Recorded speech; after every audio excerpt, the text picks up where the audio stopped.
Bienvenue sur Top Invest, la chaîne des tops d'investissement. Ici, on parle essentiellement d'entreprises de qualité. D'accord? J'ai bugué sur entreprises de qualité parce que, voilà, 50% du temps, ce sont des entreprises de qualité. Mais parfois également, il y a des entreprises que je n'ai juste pas le choix de présenter. Enfin, quand on me demande, je présente également si j'ai le temps, si je passe par là. Donc, comme par exemple, nous avons Carvana, qui est une entreprise, c'est un vendeur de voitures, essentiellement de voitures d'occasion, aux États-Unis, pas très réputé, et voilà, très connu pour ses distributeurs automatiques de voitures, d'accord? Ils ont un peu comme les distributeurs de boissons, ils ont des distributeurs de voitures, en fait, dont sont vous n'avez pas, il n'y a personne qui travaille là-bas, donc vous allez juste, vous cliquez un code et votre voiture sort comme par enchantement. Enfin, je pense que c'est comme ça que ça fonctionne, hein. Donc, dans tous les cas de figure, c'est un vendeur de voitures. Ok, c'est un vendeur de voitures et quand on parle de vente de voitures d'occasion aux États-Unis, sachez que 2020, 2021, ce secteur-là a connu une flambée des prix, notamment au niveau des voitures d'occasion, parce que les voitures neuves, en fait, il y a une pénurie des semi-conducteurs, donc il y avait moins de voitures neuves, il y avait plus de voitures d'occasion, donc avec la pénurie, les prix ont augmenté. Donc les entreprises comme Carvana ont connu un succès phénoménal pendant la période de Covid. Je vous donne juste un exemple, regardez ça. Ok, donc on met linéaire, vous allez voir que c'est une entreprise introduite en bourse aux alentours de 2017, d'accord, à peu près à 10 dollars par là. Elle a connu un plus haut à 370 dollars. Il y a des gens qui ont payé 370 dollars pour une compagnie pareille. Et vous allez voir quand je dis pour une compagnie pareille. Alors, nous avons une compagnie qui est en croissance, il faut dire la vérité. Mais maintenant, dans cette croissance-ci, il y a une croissance qui est ponctuelle, donc c'est-à-dire qui est liée à une situation exceptionnelle. Donc, le revenu va tendre à diminuer dans le futur. Je ne dis pas que ce n'est pas une compagnie de croissance en moyenne parce que le secteur des voitures d'occasion aux États-Unis, c'est un gros secteur assez fragmenté et c'est un secteur en croissance. Et généralement, une croissance ici par acquisition. Notamment, si vous allez voir la compagnie qu'on appelle CarMax, qui est une excellente entreprise dans le domaine. D'accord? Allez-y voir cette compagnie-là. Donc, c'est une compagnie qui connaît une croissance phénoménale depuis plusieurs années aujourd'hui. Donc, vous allez regarder ici cette compagnie ici qu'on appelle Carvana. Vous voyez que la croissance est exceptionnelle. Quelqu'un va se dire, ah ouais, l'entreprise est croissante, etc. Mais vous ne savez pas que dans cette croissance-ci, cette croissance va tendre à diminuer, ces revenus-ci vont tendre à diminuer dans le temps, au moins pour essayer d'égaliser ce qu'on connaît en moyenne, d'accord? Est-ce que la moyenne, justement, ça sera aux alentours de 6 milliards, tout en sachant qu'entre-temps, ils ont également fait une acquisition qui pourrait impacter positivement les revenus de cette entreprise-ci. Est-ce que la moyenne, c'est 7 milliards? Est-ce que la moyenne, c'est 10 milliards? Je ne sais pas. Tout ce que je sais, c'est que les revenus vont tendre à diminuer. Ça, c'est une certitude. Allez-y lire les rapports financiers ici. Vous allez voir que par rapport au prix, le prix des voitures va diminuer. Et quand on va en période d'inflation, laissez-moi vous dire que les voitures, ce n'est pas la première chose que les gens vont acheter, d'accord? C'est une consommation discrétionnaire, car également, c'est une grosse dépense. Donc, faites attention à ça également, ok? Et on n'achète pas les voitures avec, généralement, on prend du crédit pour acheter une voiture. Donc, si les taux d'intérêt augmentent, ce secteur-là également aura un tout petit peu de difficulté. Donc, ça peut être une occasion même de faire les acquisitions dans ce segment d'activité-là, mais concentrez-vous uniquement sur les entreprises qui gagnent de l'argent. D'accord? Est-ce que maintenant Carvana gagne de l'argent? Ok, vous savez généralement que moi, je vais regarder d'abord le gross margin pour voir à peu près, c'est bien de vendre des voitures ici. Est-ce qu'on vend des voitures avec des marges? Est-ce qu'on arrive à avoir des marges assez élevées ici? Donc, on va voir ça. On voit que Carvana a des marges très élevées, mais très élevées également par rapport à la situation ponctuelle actuelle. D'accord? Prêtez attention ici, vous voyez que le gross margin diminue. D'accord, vous voyez que ça, déjà, ce n'est pas un bon signe. Ça veut dire que le prix a encore diminué sans doute. Maintenant, est-ce que les volumes vont suivre? Point d'interrogation. Donc, grosse margin ici. Maintenant, on va regarder les EBITDA. Est-ce qu'on a des EBITDA margin stables ou croissants? On a des EBITDA négatifs. Regardez ça. Elle ne gagne même pas d'argent. Donc, volet opérationnel, il n'y a pas d'argent. Au mieux, elle arrive à ne pas payer d'argent. Enfin, quand je dis au mieux, elle arrive à ne pas payer d'argent parce que ça, c'est pas à ce niveau-ci qu'on voit si l'entreprise perd de l'argent ou pas. OK? Mais en termes d'EBITDA, ici, c'est déjà négatif. Donc, ça veut dire que bénéfice opérationnel, il n'y a rien du tout. Donc, dépense en capital a besoin de bénéfices opérationnels. D'accord? S'il n'y a pas de bénéfice opérationnel, on peut avoir la dépense en capital, mais il va falloir s'endetter. Pour faire la dépense en capital, il va falloir émettre de nouvelles actions. Donc déjà, quand je vois ça, c'est un no-go. C'est une entreprise dans laquelle je ne veux même pas investir. Ça, par contre, à partir d'ici, je m'arrête déjà. Je ne veux pas savoir ce qu'elle fait. Je ne veux pas savoir le potentiel de croissance, etc. En quelle année on va atteindre la rentabilité. Non. Je vais revenir quand on sera rentable, pas aujourd'hui. OK? Ou bien je vais revenir quand on pourra au moins s'autofinancer. Est-ce qu'on peut au moins s'autofinancer? C'est-à-dire, est-ce qu'on a au moins des free cash flow égale à 0. Minimum. Qu'est-ce que vous observez ici? Free cash flow extrêmement négatif.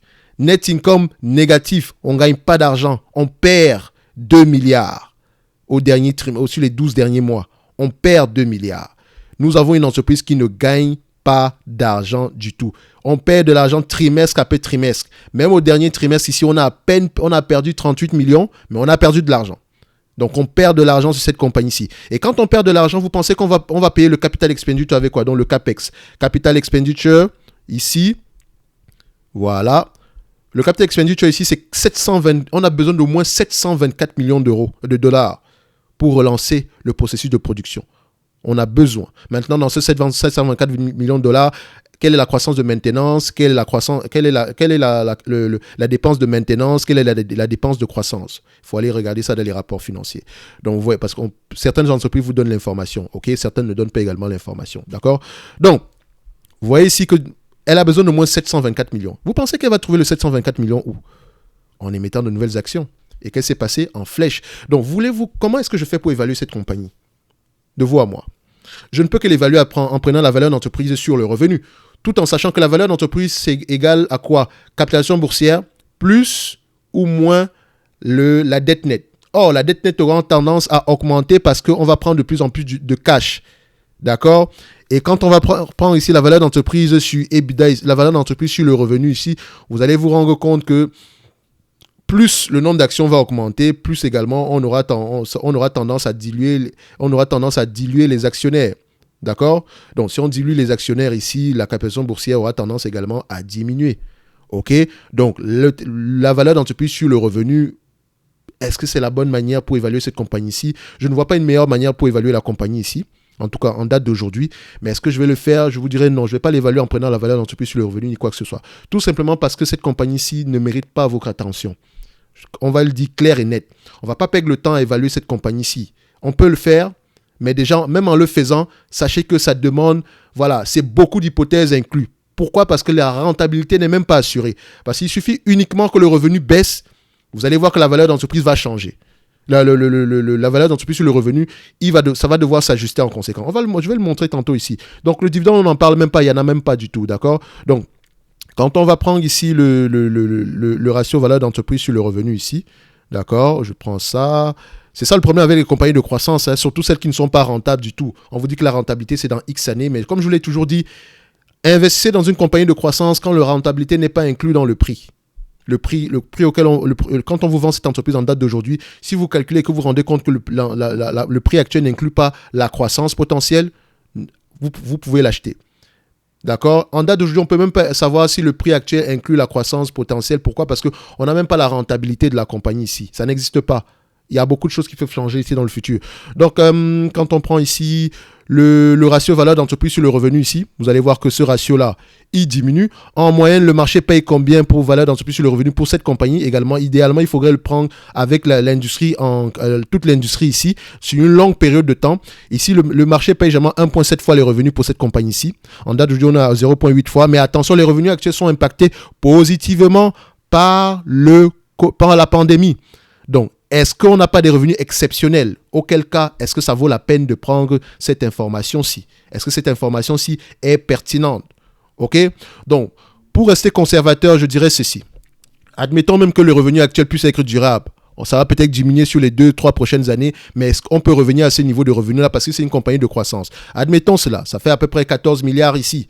Donc, si on prend le revenu actuel qui est à peu près aux alentours de 14 milliards 600. 14 milliards 600 ici. Donc, je vais mettre 14 milliards déjà parce que, voilà, c'est déjà assez. Donc, moins, par exemple, multiplié par une fois la valeur d'entreprise sur le revenu ici est égale à 1. Donc, je ne prends pas par 1,7, je fais par 1 ici. D'accord? Vous voyez que je suis assez conservateur déjà à ce niveau-là. Donc, fois 1 ici, moins la dette nette. On a une dette nette de combien? Tout en sachant que la dette nette aura tendance également à augmenter. OK? Donc, tendance à augmenter ici. On a une dette nette aux alentours de 7 milliards 200. On va mettre ici moins 7 milliards 200 ici. On aura une valorisation à peu près aux alentours de 6 milliards 800. Donc, le prix actuel, on va se dire que le prix actuel est assez correct. OK? Encore, si on veut l'acheter, qu'on va acheter cette compagnie-ci, de préférence, achetez-la à 20 € par là. En prenant encore une marge de sécurité en supplément. Parce que les informations, la situation va se détériorer dans les mois à venir. Elle se détériore déjà. Avec l'ouverture de l'économie ici, voilà, le prix des voitures le prix des voitures a chuté, l'augmentation des taux d'intérêt, il y a moins de personnes qui vont acheter des voitures d'occasion ici. Donc, il y aura une baisse des prix. Sans doute également suivi avec une baisse des volumes. Donc, cette entreprise-ci aura tendance à avoir des mauvais résultats. OK? Au moins sur le plan, à court terme. Donc, moi, Carvana, c'est un non, non, non et non. C'est même pas une entreprise sur laquelle vous devez vous attarder pendant quelques minutes. Si vous aimez la vente au détail des voitures d'occasion, il faut prendre la compagnie qu'on appelle CarMax. Et encore sur CarMax, il faut préciser une chose, c'est une compagnie de croissance qui investit massivement en dépenses en capital. Et vous allez voir que ces free cash flow auront tendance à être, voilà, vous allez voir ici que les free cash flow sont négatifs, mais si vous allez lire les rapports financiers, vous allez voir que cette entreprise fait quelque chose de très bizarre.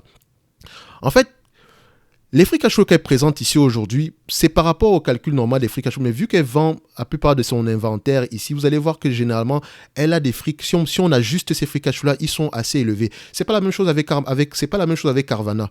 OK? Donc faites attention à ça. Et même quand vous vous limitez même au free cash flow, vous allez vous dire ici que ouais, l'entreprise, voilà, elle perd en termes de free cash flow. Mais en termes de net income, elle gagne de l'argent. D'accord, contrairement à Carvana. Ça déjà, ça devrait vous mettre la puce à l'oreille. En plus, quand vous allez voir les EBITDA ici, les EBITDA de cette compagnie-ci, vous allez voir ici que ces EBITDA-là sont assez positifs. OK? Donc, la dépense en capital ici doit être ajustée en conséquence. D'accord? Parce qu'il y a une partie de l'inventaire qui passe dans la dépense en capital ici. Or, cette partie de l'inventaire-là devrait passer plus haut. Donc, c'est juste un ajustement comptable ici qu'il faut faire. Mais sinon, CarMax ne perd pas d'argent en termes de dépenses en termes de free cash flow. J'ai mis du temps avant de comprendre cela, en fait, parce que moi, il y a beaucoup d'investisseurs qui ont du CarMax ici depuis plusieurs années. Quand on dit il y a beaucoup d'investisseurs ici, par exemple, si je vais ici sur Dataroma, Dataroma, c'est un site que j'aime bien. Je pense que vous connaissez ce site-là. Il y a des investisseurs que je suis particulièrement. Par exemple, quand on va regarder ici, quand on va voir qui achète du CarMax, vous allez voir François Rochon. C'est un Québécois, c'est un Canadien, très bon investisseur également. Rohan Conniff et Goldfarb, recommandé par Warren Buffett, très bon investisseur. Chuck Acre, investisseur exceptionnel. Et bon, John Rogers, bon, bah, il se débrouille également. C'est également un value investor. Wallace Wade, c'est également un value investor. Mais en tout cas, 1, 2, 3, ces trois-là, je les respecte. D'accord? Ces trois-là sont exceptionnels. Par exemple, quand vous allez voir Chuck Acre, quand vous regardez son portefeuille, il détient du Mastercard. Depuis combien d'années? Depuis au moins les $25. Oui, monsieur. Mastercard, il est à $315 ici aujourd'hui. American Tower, il détient American Tower depuis au moins les $43. Et attention, ça c'est par rapport aux informations du site. Il détient American Tower depuis plus longtemps que ça. Actuellement, on est à combien? $255 l'action. Regardez un peu en termes de dividendes, qu'est-ce que ça lui donne? D'accord, il a acheté la plus grosse de ses positions. Il a acheté toute sa position, ici la plus grosse. Donc, il a acheté la plus grosse position ici aux alentours des $100 l'action. OK? Quand vous allez remarquer, c'est un investisseur long terme dans le vrai sens du terme. Et il a une particularité, c'est qu'il achète uniquement la qualité à bon prix. Et il détient la qualité pendant plusieurs années. Regardez CarMax. C'est une entreprise qui détient à peu près depuis les $24 l'action. OK? Peut-être que s'il y a une variation, il a dû changer ici pour des raisons de taxe. En tout cas, je ne sais pas pourquoi, mais il faudrait également aller vérifier ça ici. Mais là, on reconstruit sa position ici aux alentours, sa plus grosse position aux alentours des $53 l'action. Actuellement, on est à combien? Nous sommes aux alentours des $90 l'action. Peut-être qu'il a réduit également à ces niveaux-ci. Dans tous les cas de figure, vous voyez ici que c'est une entreprise qui est détenue par des investisseurs respectables. Et eux, ils n'achètent pas des entreprises qui ne sont pas rentables. Ne vous inquiétez même pas pour ça. Donc, si tu vois une entreprise dans leur portefeuille, c'est parce qu'il y a une certaine rentabilité à l'intérieur. Eux également, ils sont très célèbres. Vous voyez également celui-ci, c'est un très bon investisseur. François Rochon, il n'a pas un background de financier ni quoi que ce soit. C'est un ingénieur à la base qui investit dans son compte personnel. Il était tellement bon que voilà, il a ouvert son propre fonds et voilà, les gens sont juste venus avec lui et ont investi avec lui et ça n'a pas menti avec le temps. C'est un très bon investisseur. Donc, c'est-à-dire que même vous pouvez être des gestionnaires de portefeuille, de portefeuille de qualité, on va le dire comme ça, mais à succès. D'accord? L'investissement, c'est pour tout le monde. Donc, vous voyez, regardez ses positions ici. Il a plusieurs positions. Il a des dizaines de positions ici. Mais attention, son portefeuille est concentré uniquement. Regardez juste les entreprises à 1% et plus. Ce sont les entreprises qui détiennent. Vous voyez que CarMax ici, c'est une entreprise qui représente 7% de son portefeuille. Et il a acquis la plus grosse partie de sa position aux alentours de 2017. OK? Et il n'achète pas des entreprises qui ne sont pas rentables. Donc, si vous voulez acheter des compagnies qui vendent au détail, les voitures d'occasion au détail, CarMax, c'est la meilleure entreprise dans le secteur. Peut-être qu'également, vous allez voir une entreprise qu'on appelle Credit Acceptance Corporation, qui est plus une compagnie financière, mais pour les compagnies, pour les personnes qui vendent, pour les personnes qui n'ont pas les moyens, qui ont un mauvais crédit. D'accord, donc il y a généralement des taux d'intérêt élevés, etc. Mais elle fait également beaucoup d'argent et elle est très liée aux entreprises qui vendent des voitures d'occasion. Ok, donc vous voyez également qu'on retrouve les mêmes investisseurs. François Rochon, Juan Canif N, Goldfarb. Hervé Capital également, c'est quelqu'un que j'aime bien. Il faudrait que je fasse une vidéo sur Hervé Capital. Enfin, sur les investisseurs que j'aime bien sur ce site-ci. Vous allez voir qu'il est très concentré. Il ne s'éparpille pas beaucoup. Ces deux premières positions ici représentent près de 60% de son portefeuille, 65%. Donc, et 65%, il ne perd pas d'argent. Ici, il n'y a pas d'affaires de diversification ni quoi que ce soit. Vous voyez ici que ce sont des gens qui, voilà, pour acheter une position à 42% de son portefeuille, il faut vraiment faire des recherches. D'accord? Donc ici, je pense qu'on va se donner rendez-vous sur la prochaine vidéo. Carvana n'est pas une opportunité d'investissement. Elle ne devrait même pas représenter, elle ne devrait même pas intéresser qui que ce soit. Laissez cette entreprise de côté. Intéressez-vous aux entreprises qui sont rentables aujourd'hui. Carvana, c'est le genre d'entreprise qui va souffrir quand si l'économie se détériore. OK? Donc, on va se donner rendez-vous sur la prochaine vidéo. Et d'ici là, portez-vous bien. Merci.